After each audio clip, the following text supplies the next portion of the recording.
जय हिंद दोस्तों। आज के इस वीडियो में हम लोग डॉक्टर के.सी. सिन्हा सर का जो कक्षा 8 की बुक है, उस बुक का एक्सरसाइज 3.1 का क्वेश्चन नंबर 5 से आगे के प्रश्नों को सॉल्व करेंगे।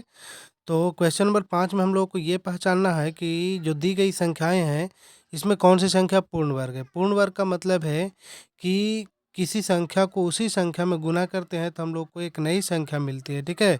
तो वैसी कौन कौन सी संख्याएं हैं, तो यहाँ से हम लोग देख रहे हैं 36। 36 को हम लोग क्या करते हैं, 6 गुने 6 करते हैं। तो देखिए 6 का स्क्वायर बन रहा है, तो ये पूर्ण वर्ग है। 28 पूर्ण वर्ग नहीं है। 64 है तो 64 पूर्ण वर्ग है। 8 गुने कितना 8, ये 8 का स्क्वायर बन रहा है। 19 पूर्ण वर्ग नहीं है। 27 पूर्ण वर्ग नहीं है। 81 पूर्ण वर्ग है। तो 81 9 गुने कितना होता है 9, तो ये किसका स्क्वायर है, 9 का स्क्वायर है। तो ये तीनों संख्याएं क्या है, पूर्ण वर्ग है, 36, 64 और 81।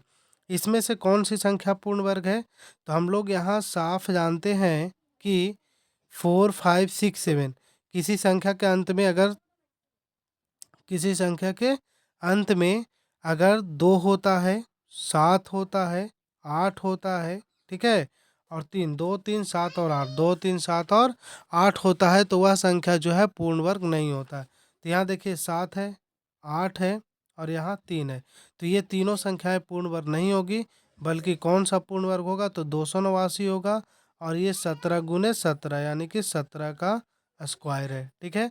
तो अगर हम लोगों को ये पता करना रहे कि कौन सी संख्या पूर्ण वर्ग नहीं है, तो इकाई अंक से भी हम लोग ऑप्शन को हटा सकते हैं, ठीक है। तो आइए देखते हैं क्वेश्चन नंबर 6। क्वेश्चन नंबर 6 है, कौन सम संख्या का वर्ग है। तो देखिए सम संख्या का वर्ग कौन होता है, तो वैसी संख्या सम संख्या का वर्ग होता है जो सम संख्या होगा, ठीक है। सम संख्या का वर्ग ही क्या कहलाता है, सम संख्या होगा। जैसे 6 में दिया गया है 1296, 1296, 625, 144, 8, 1, 2, 2, 500 और 11201।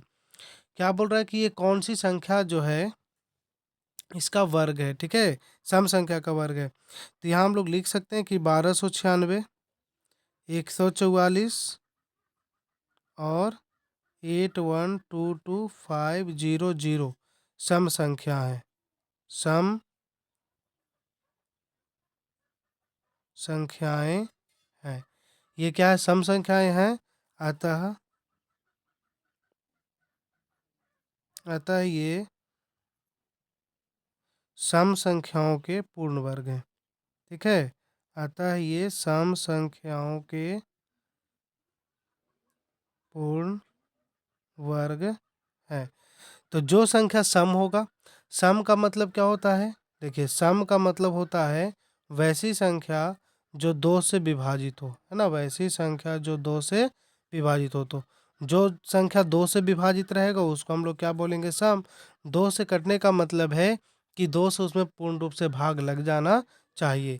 या फिर हम लोग वैसी संख्याओं को सम संख्या कह सकते हैं जिसके अंत में जिसका इकाई अंक 0, 2, 4, 6 और 8 हो, तो वैसी संख्याओं को हम लोग क्या बोल सकते हैं, सम संख्या बोल सकते हैं, ठीक है। आइए देखते हैं क्वेश्चन नंबर 7। क्वेश्चन नंबर 7 है, संख्याओं कौन सी विषम संख्याओं का वर्ग है। तो जो संख्या विषम होगा वही संख्या विषम संख्याओं का वर्ग होगा। तो साथ में ऑप्शन जो दिया गया हमारे पास 441, 484, 1225, 4096, 5329, ठीक है, ये संख्याएं दिया गया है, ठीक है। अब यहाँ से हम लोग विषम संख्याओं को चुनिए, 441, ठीक है, 1225 और 5329, ठीक है। यहाँ लिखेंगे 441, 1225, 5329 विषम संख्याएं हैं। कैसी संख्याएं हैं, विषम संख्या। तो जो संख्या विषम है तो वो विषम संख्याओं का वर्ग ही होगा, ठीक है। जो संख्याएं क्या है, विषम है, तो वो विषम संख्याओं का ही वर्ग होगा। अतः ये विषम संख्याओं के वर्ग हैं। अतः ये विषम संख्याओं के वर्ग हैं। अगर हम लोग विषम संख्या की बात करें तो विषम हम लोग किसको बोलते हैं, तो विषम बोलते हैं 2 से अविभाजित, 2 से अविभाजित। 2 से अविभाजित होने का मतलब है कि वैसी संख्या जो 2 से विभाजित नहीं हो, ठीक है, वैसी संख्या जो 2 से विभाजित नहीं हो। या फिर एक और तरीके से हम लोग याद रख सकते हैं कि जिस संख्या के अंत में 1 हो, 3 हो, 5 हो, 7 हो, 9 हो, अगर ये संख्याएं अंत में होती है, अगर ये अंक हमको अंत में दिखाई देता है, तो वे संख्याएं क्या कहलाएगी? विषम कहलाएगी। ठीक है, तो यहाँ हम लोग को 441, 1225 और 5329 ये क्या विषम संख्या है, तो ये विषम संख्या का ही वर्ग होगा। ठीक है, आइए देखते हैं क्वेश्चन नंबर 8। क्वेश्चन नंबर 8 है, निम्नलिखित संख्याओं में किस संख्या का वर्ग विषम संख्या होगा? किस संख्या का वर्ग क्या होगा? विषम संख्या होगा। हम लोगों को ये नहीं पता करना है कि इसमें इसका वर्ग क्या होगा, लेकिन हम लोग को यही सिर्फ पता करना है कि इसमें किसका जो वर्ग है वो विषम संख्या होगा। तो अभी बताए थे कि जो संख्या विषम होगा उसका वर्ग करेंगे तो विषम होगा, जो सम होगा अगर उसका वर्ग करते हैं तो वो सम होगा।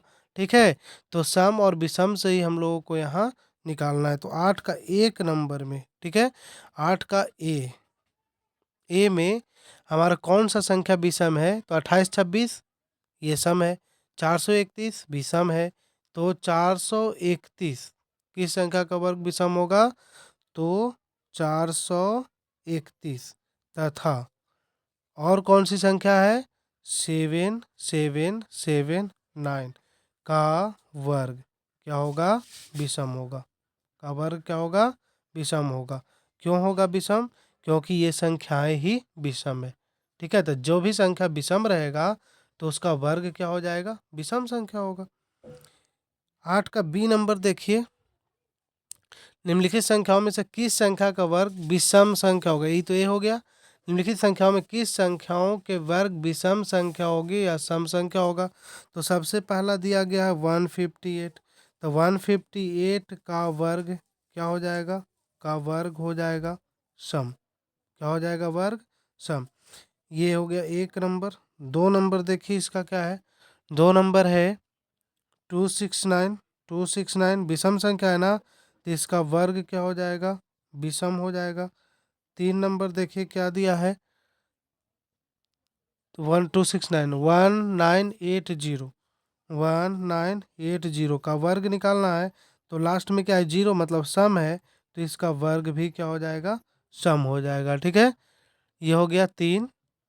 चौथा देखिए 727। चौथा क्या दिया है? 727। तो 727 क्या है? विषम है, तो इसका जो वर्ग है वो क्या हो जाएगा? विषम हो जाएगा, है ना। तो ये 8 का ए और बी क्लियर हुआ। आइए देखते हैं 8 के सी नंबर में। 8 का सी नंबर जो प्रश्न है उसमें पूछा जा रहा है कि निम्नलिखित संख्याओं के वर्ग में शून्यों की संख्या क्या होगी? जैसे यहाँ दिया गया है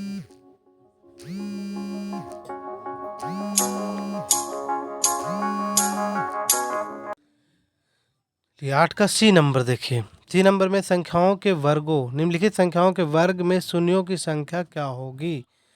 तो जैसे 1 में दिया गया है, क्या दिया गया? 1 में 400 है ना। सी का 1 में क्या दिया गया है? 400। तो 400 का वर्ग के अंत में शून्य की संख्या क्या होगा? वर्ग के अंत में शून्य की संख्या, शून्य की संख्या। तो वर्ग के अंत में शून्य की संख्या कितना होगा? तो 4, देखिए 2 जीरो है ना अंत में, तो जो जीरो है तो 4 शून्य होगा। ठीक है, और अगर 1 जीरो रहेगा तो 2, सीधे दोगुना शून्य की संख्या होगी इसमें। ठीक है, जैसे एक और क्वेश्चन इसमें है 60। तो 60 में कितना जीरो है ना? 60 में कितना जीरो है? तो 60 में है वर्ग के अंत में शून्य की संख्या 1 है, तो कितना हो जाएगा इसका? दोगुना। 1 जीरो है तो इसका कितना हो जाएगा? दोगुना। तो आज के वीडियो में इतना है। अगर वीडियो अच्छा लगे तो इसे लाइक कीजिए, चैनल को सब्सक्राइब कीजिए और इसे शेयर कीजिए। बाकी नेक्स्ट सब्जेक्ट की वीडियो भी आएगी आपके सामने, और आप हमारे चैनल को जितना ज़्यादा सपोर्ट कर सकते हैं कीजिए। Thank you.